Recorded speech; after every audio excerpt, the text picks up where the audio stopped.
अस्सलाम वालेकुम everyone, I hope so कि आप सब लोग ठीक ठाक होंगे और बहुत ज़्यादा खुश होंगे। तो आज की इस वीडियो के अंदर हम बात करने वाले हैं एक बहुत ही बेहतरीन ड्रामा के बारे में जो कि है हैमलेट और इसको लिखा है विलियम शेक्सपियर। आज की वीडियो के अंदर हम बात करेंगे इसकी समरी के बारे में और साथ साथ इसके कैरेक्टर्स के बारे में।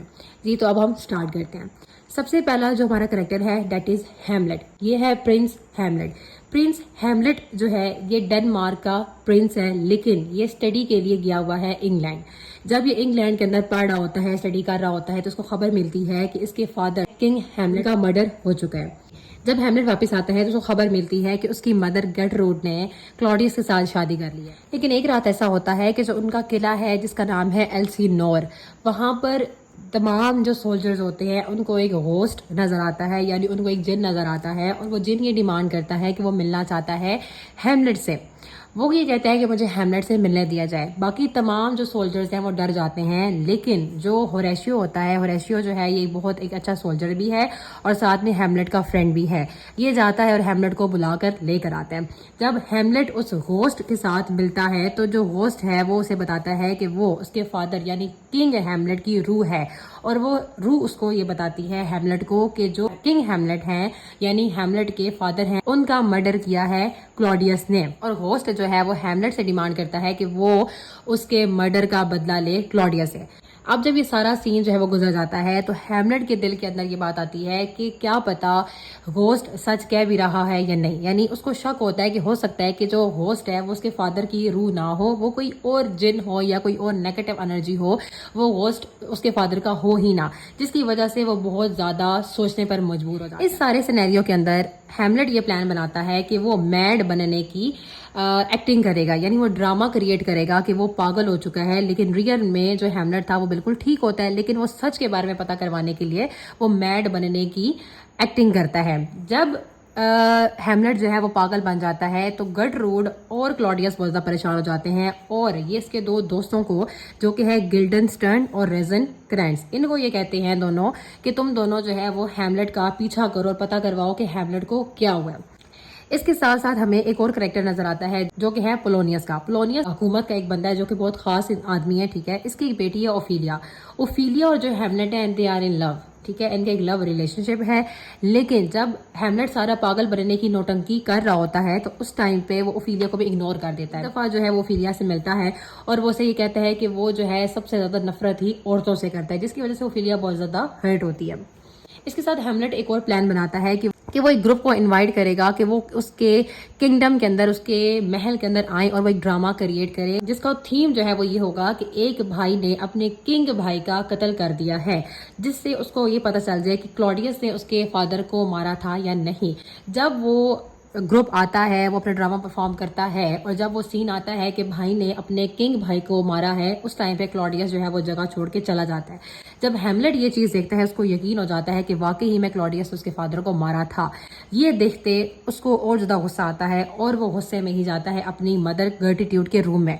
वो ये पूछने के लिए जाता है कि गर्टिट्यूड को जब मालूम था कि हैमलेट के फादर का मर्डर क्लॉडियस ने किया है, तो फिर गर्टिट्यूड जैसे ही वो जाता है ना तो आगे सामने वो देखता है कि जो क्लॉडियस है वो प्रे कर रहा होता है, यानी वो अपने तरीके की जो है वो इबादत वो कर रहा होता है। अब मारने को हैमलेट उसको वहां पे मार सकता था, लेकिन उसको नहीं मारता। क्यों? क्योंकि वो ये समझता है कि अगर वो क्लॉडियस को प्रे करते हुए मार देगा ना तो इससे क्लॉडियस की रूह जो है वो हेवन में चली जाएगी, जो कि वो नहीं चाहेगा, जिसकी वजह से वो क्लॉडियस को छोड़ देता है। अब वो गेर्ट्रूड के पास जाते हैं उससे बात करने के लिए, तो क्लॉडियस जो है वो पोलोनियस को ये कहता है कि तुम जाओ और तुम सुनो कि ये दोनों क्या बात कर रहे हैं।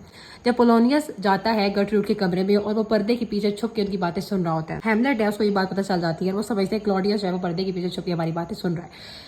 तो हैमलेट जो है वो अपनी तलवार निकालता है, उस आदमी को मारता है जो कि पर्दे के पीछे था और वो आदमी मर जाता है। बाद में हैमलेट को पता चलता है कि वो जो आदमी था वो क्लॉडियस नहीं था बल्कि वो पोलोनियस था। जैसे ही ओफिलिया को ये खबर मिलती है कि उसके फादर का मर्डर हो गया है, वो किया भी हैमलेट ने है, तो वो गम से पागल हो जाती है, वो गम से निढाल हो जाती है। फिर वो सुसाइड जो है वो अटेम्प्ट कर लेती है। ये बात जब पता चलती है ओफिलिया के भाई को, पोलोनियस के बेटे लार्टस को, तो वो अपने वतन वापस आ जाता है ताकि वो बदला ले सके हैमलेट से।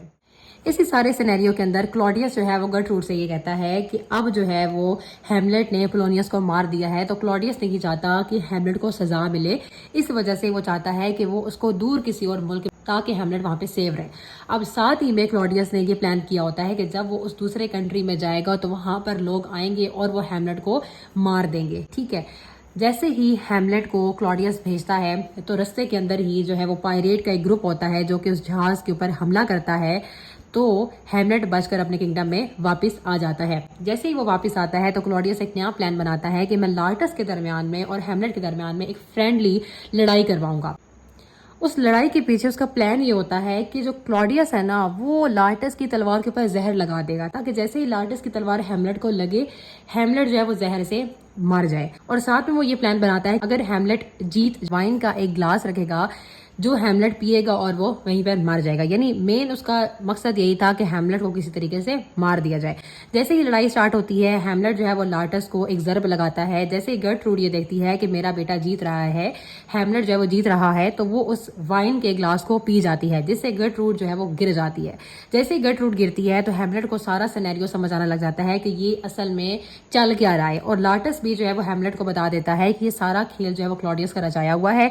ہیملیٹ کو جیسے یہ بات پتہ چلتی ہے ہیملیٹ اسی تلوار سے کلاڈیس کو مار دیتا ہے. کلاڈیس پی گر کر مر جاتا ہے, گرٹروڈ بھی مر جاتی ہے. ہیملیٹ جو ہے وہ لارٹس کے زخم کی وجہ سے وہ بھی مار دیا جاتا ہے. اور دین جو ہے وہ جب آخری سانس ہیملیٹ کے چل رہے ہوتے ہیں وہاں پر وہ سنتا ہے پرنس فورٹن براس کے آنے کی خوشی میں جو ڈرمز بج رہے ہوتے ہیں ان کی آوازیں. پرنس فورٹن براس ایک پرنس ہوتا ہے, ایک شہزادہ ہوتا ہے جس نے بدلہ لینا ہوتا ہے کنگ ہیملیٹ سے, کیونکہ کنگ ہیملیٹ نے پرنس فورٹن براس کے فادر کو مارا ہوتا ہے اور ان کی کچھ جگہوں کو جو ہے انہوں نے لیا ہوتا ہے, جس کی وجہ سے پرنس فورٹن براس جو ہے وہ بدلے کے تحت جو ہے وہ واپس آ رہا ہوتا ہے. جیسے ہی وہ ڈرمز کی آواز سنتا ہے تو ہیملیٹ جو ہے وہ بھی مر جاتا ہے. اور ہیملیٹ کی ایٹ دا اینڈ جو لاش ہوتی ہے اس کو بہت ہی زیادہ عزت کے ساتھ جو ہے وہ سولجرز اسٹیج سے نیچے لے کے یہی تھی ہیملیٹ کی سمری جو کہ ہم لوگوں نے آج اس ویڈیو میں کور کی ہے. اگر آپ کو کہیں سے اس کی سمجھ نہ آئی ہو so you can ask in the comment section, I will reply. اور اگر آپ کو اس ڈرامہ پر کسی قسم کی کوئی اور ویڈیو چاہیے ہو, کسی کوشچن پہ ویڈیو چاہیے ہو یا اس کے تھیمز پر ویڈیو چاہیے ہو تو آپ مجھے لازمی کامنٹ سیکشن میں بتائیے گا, میں اس پر ویڈیو لازمی بناؤں گی. یہ ویڈیو اگر آپ کو اچھی لگی ہو تو لائک بھی کیجیے گا, اپنے دوستوں کے ساتھ شیئر بھی لازمی کیجیے گا اور میرے چینل کو سبسکرائب بھی لازمی کیجیے گا. جزاک اللہ. اللہ حافظ.